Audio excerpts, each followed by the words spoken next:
If you're over 60 and you're trying to hold on to your muscle, there's a good chance you've been told one simple rule: eat more meat, more chicken, more beef, more eggs. But what if that isn't the whole story? Because there are plant foods that can put a surprising amount of protein on your plate, and some of them may already be sitting in your kitchen. I'm Dr. Calvin Stone, and today we're looking at 7 plant foods that deserve a serious place in a muscle-supporting diet after 60. And I want to make one thing clear right from the beginning. This isn't about telling you to stop eating meat, and it's certainly not about promising that one food can magically rebuild lost muscle. Muscle after 60 is influenced by your total protein intake, physical activity, sleep, overall nutrition, and your individual health. But here's the part many older adults overlook. It's not only how much protein you eat, it's also whether you're consistently giving your muscles enough of the building blocks they need. And one of these 7 foods is especially interesting because it can provide a substantial amount of protein in a relatively small serving. Before we get there, let's start with a plant food that many people think of as nothing more than a side dish. Number 7, green peas. Think back to a typical dinner plate. Maybe there's chicken in the center, potatoes on one side, and a small spoonful of peas somewhere near the edge. For years, peas have often been treated like decoration rather than part of the meal. But nutritionally, they're more interesting than they look. Green peas contain protein along with carbohydrates, fiber, vitamins, minerals, and other nutrients. And unlike many foods that are primarily carbohydrates, peas can make a meaningful contribution to the protein on your plate. Now, that doesn't mean a bowl of peas is equivalent to a steak. It isn't. But that's exactly the point. You don't have to find one magical food that replaces everything else. Instead, you can build meals where several foods contribute to your total protein intake. For someone over 60, that could be a much more practical way to think about nutrition. Imagine a simple dinner. Peas alongside a serving of fish or chicken, plus vegetables and a whole grain or potato. The peas aren't competing with the meat. They're adding to the meal.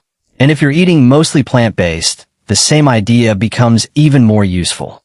You can combine different protein-containing foods throughout the day rather than expecting one ingredient to do all the work. There's another reason this matters. As we get older, maintaining muscle becomes increasingly important for everyday independence. We're not talking only about lifting weights at a gym. We're talking about getting up from a chair, carrying groceries, climbing stairs, walking confidently, and having enough physical reserve for ordinary life. That's why protein deserves attention.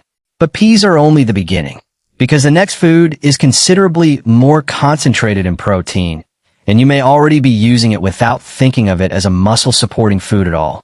And once you see how it fits into a normal meal, you may start looking at your pantry a little differently. That next food is lentils. Lentils are one of those foods that have been around for generations, but they don't always get the attention they deserve when people talk about building or maintaining muscle.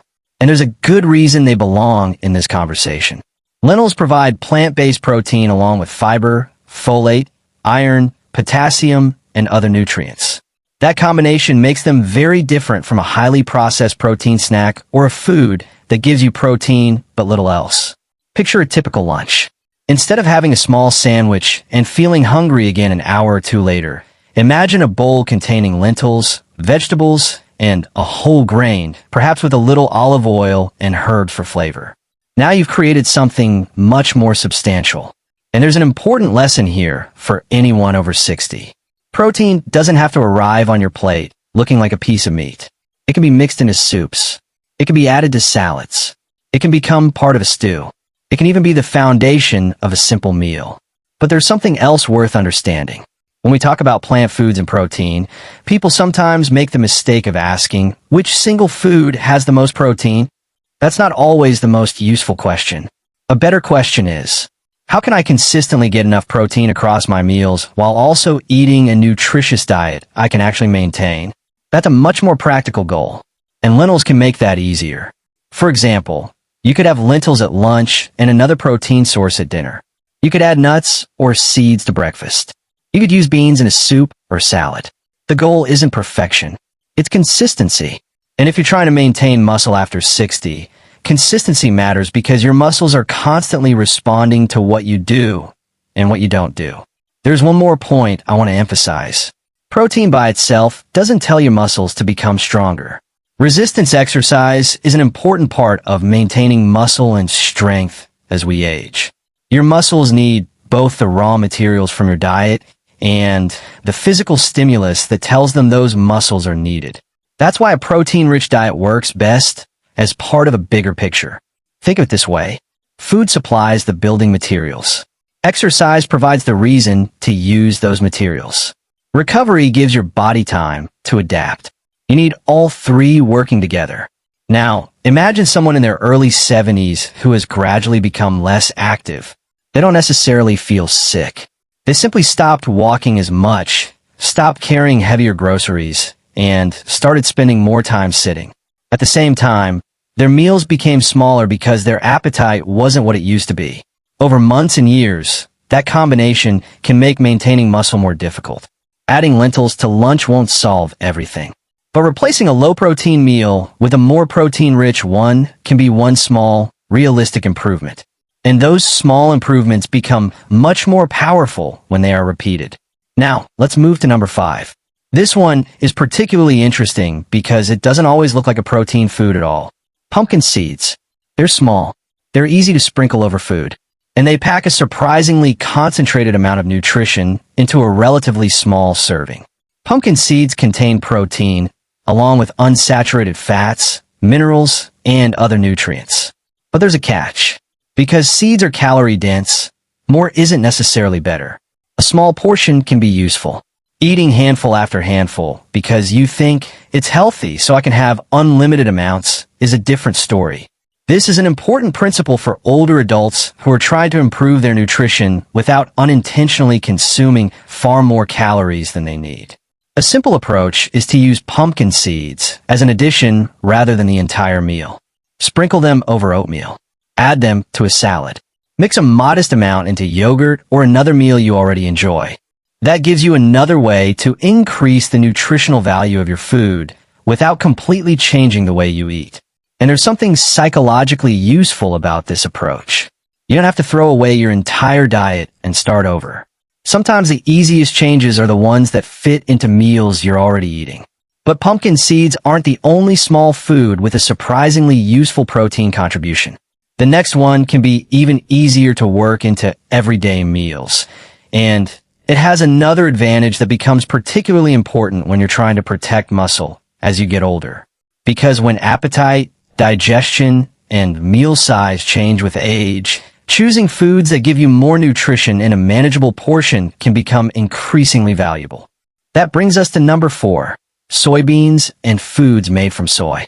Soy is one of the most useful plant protein sources because, unlike many individual plant foods, soy provides a relatively complete protein profile. You may already know some soy foods by name, such as tofu, tempeh, edamame, or unsweetened soy milk. And this is where the conversation becomes more practical. You don't have to sit down with a bowl of plain soybeans. Tofu can be added to a stir-fry. Edamame can be mixed into a salad. Tempeh can be used in a sandwich or bowl.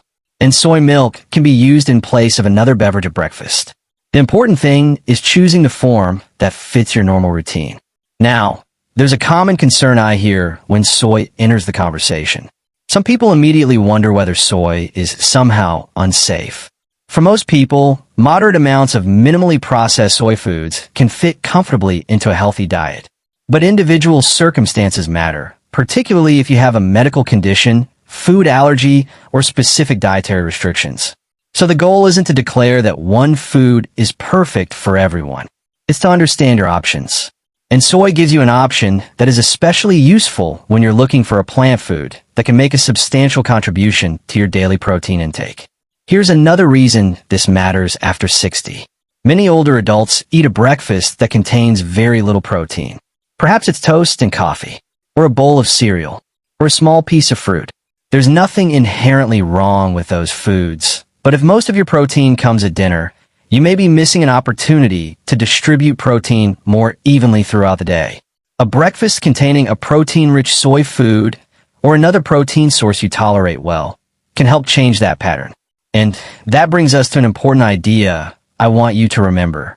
Don't think only about your biggest meal of the day. Think about your whole day. Your breakfast matters. Your lunch matters. Your dinner matters. And even smaller snacks can contribute. Now, let's move to number 3. This one is sitting in millions of kitchens, and you may have been eating it for years. Chickpeas. Chickpeas, also called garbanzo beans, are another versatile source of plant protein. You can put them into salads, blend them into hummus, add them to soups, roast them for a crunchy snack, or simply serve them alongside vegetables and a whole grain. And there's an advantage here beyond protein. Chickpeas also provide fiber. That matters because older adults often need to think about more than just one nutrient at a time. A food that contributes protein while also bringing fiber and other nutrients to the meal can be a useful part of an overall eating pattern. But let's pause for a moment because there's a misconception that can undermine all of this. Some people hear plant protein and immediately think, plant protein isn't as good as animal protein. That's too simplistic. Protein quality depends on the food, the amount eaten, the amino acid profile, and the overall diet. Some plant proteins are particularly strong choices, and combining different plant foods across meals can help create a well-rounded dietary pattern. So you don't need to think of this as an argument between plants and meat. You can eat animal foods. You can eat plant foods. The bigger question is whether your overall diet provides enough protein and enough total nutrition to support your goals. And there is another piece that shouldn't be forgotten. If you're concerned about muscle loss, don't judge your progress only by the number on the bathroom scale. Pay attention to function. Can you get out of a chair more easily? Are you carrying groceries more comfortably? Can you walk farther? Do you feel steadier? Are everyday tasks becoming easier? Those changes can tell you something that body weight alone cannot. Now, if you're enjoying this, here's a question I'd genuinely like you to think about. Which of these foods is already part of your regular diet? Peas, lentils, pumpkin seeds, soy, or chickpeas? You can share your answer in the comments. Because sometimes the best dietary change isn't adding an exotic superfood. It's taking something familiar and using it more intentionally. And we're not finished yet. The next 2 foods are especially interesting because one is incredibly convenient, while the final one has become almost synonymous with plant-based protein. And when we reach number 1, we'll also talk about why simply eating more protein may not be enough to protect your muscle after 60. Let's continue with number 2, black beans and other beans. Beans are easy to underestimate. They're inexpensive, familiar, and probably don't look particularly exciting sitting in a bowl. But nutritionally, they can be extremely useful. Black beans provide plant protein, fiber, minerals, and carbohydrates. And because they work in so many different meals, they can make it easier to build a diet that contains protein without relying on meat at every meal. Think about a simple bowl of black beans with vegetables, brown rice, and a little avocado. Or add them to a soup. Or mix them into a salad. Or use them in a chili with other vegetables. The possibilities are almost endless. And there's an important distinction here. Beans generally aren't going to contain more protein per ounce than a concentrated animal protein, such as lean meat. So when a video title says a plant food has more protein than meat, you have to be careful about what that comparison actually means. Serving size matters. Preparation matters. The specific food matters. And nutritional labels can tell a very different story depending on how the comparison is made. So don't walk away from this video thinking that a bowl of beans magically contains more protein than the same amount of chicken or beef. That's not the point. The real opportunity is that beans can make a meaningful contribution to your total daily protein intake, while also supplying fiber and other nutrients. And that distinction is important because healthy aging isn't a competition between plants and meat. It's about building a diet that works for you. Now we're ready for number 1. And this is the plant food I want you to remember because it can be remarkably versatile. Number 1, hemp seeds. Hemp seeds are small, but they're relatively protein-rich compared with many other plant foods. You can sprinkle them onto oatmeal, mix them into yogurt, add them to a smoothie, put them on a salad, or stir them into a bowl of vegetables or whole grains. You don't need a huge amount, and that's part of their appeal. A modest portion can add protein without requiring you to completely redesign your meal. But again, portion size matters because hemp seeds also contain a substantial amount of fat and therefore calories. Healthy does not mean unlimited. This is a principle worth remembering with almost every so-called superfood. More isn't automatically better. What matters is how the food fits in your overall diet. Now let's step back and look at the bigger picture. We've talked about peas, lentils, pumpkin seeds, soy foods, chickpeas, beans, and hemp seeds. But if your goal is maintaining or building muscle after 60, I don't want you to leave this video thinking that one of these foods is the secret. There is no single magic protein food, and there is no single meal that determines whether you maintain your strength. Your body responds to the pattern. Protein intake is one part. Resistance exercise is another. Sleep and recovery matter. So does getting enough overall food and nutrients. And your individual health circumstances matter too. For example, someone with kidney disease may need individualized advice about protein intake. Someone taking multiple medications may need to consider food-drug interactions. And someone who has unintentionally lost weight or appetite should not simply assume that it's normal aging. Those situations deserve a conversation with a healthcare professional. But there's one final piece that may be even more important than the list of foods we've covered. Because you could eat every one of these foods and still struggle to maintain muscle if you make one common mistake. And that mistake has very little to do with whether your protein comes from a plant or an animal. It has to do with what your muscles are actually being asked to do. That mistake is feeding your muscles without challenging them. Imagine putting high-quality building materials into a toolbox every day, but never actually using them. That's a little like eating enough protein while spending most of the day sitting. Protein gives your body amino acids it can use for many functions, including maintaining and building muscle tissue. But your muscles also respond to physical demand. That's why resistance exercise becomes so important as you get older. And resistance exercise doesn't necessarily mean joining a gym or lifting enormous weights. It can mean using resistance bands, doing controlled sit-to-stand exercises from a sturdy chair, using light weights, climbing stairs safely, or following an appropriate strength training program designed for your fitness level. If you're new to resistance training, or if you have significant health or balance concerns, it's sensible to ask your healthcare professional or a qualified exercise professional how to begin safely. Now here's where everything we've discussed comes together. Let's say you have oatmeal with a spoonful of hemp seeds at breakfast. Maybe lunch includes lentils or chickpeas. Perhaps you add edamame or tofu to dinner, and you use beans or peas as part of other meals during the week. You've created multiple opportunities to get protein from plant foods. But then you also give your muscles a reason to stay strong through appropriate resistance exercise. That's a very different strategy from simply saying, I'm getting older, so muscle loss is inevitable. Some age-related changes are normal. But losing strength and becoming unable to do the things you want to do isn't something you have to simply accept without trying to influence it. And I want to emphasize the word try. There are no guarantees. Your genetics, medical conditions, medications, activity level, nutrition, and many other factors influence how your body changes with age. But you can still take meaningful steps. And one of those steps is becoming more intentional about protein. Here's a simple way to start. Instead of completely changing your diet tomorrow, look at your next 3 meals. Ask yourself, where's the protein? At breakfast, where is it? At lunch, where is it? At dinner, where is it? If the answer is almost all of it is at dinner, that's useful information. You can then consider adding a protein-containing food to another meal. Maybe lentils, maybe soy yogurt or unsweetened soy milk, maybe eggs or Greek yogurt if you eat animal foods, maybe beans, maybe a modest serving of seeds. The goal is not to become obsessed with protein.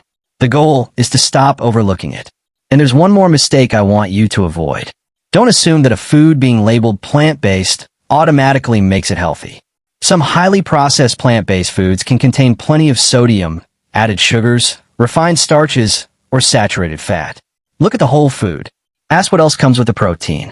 Fiber, vitamins, and minerals, healthy fats, or mostly refined ingredients.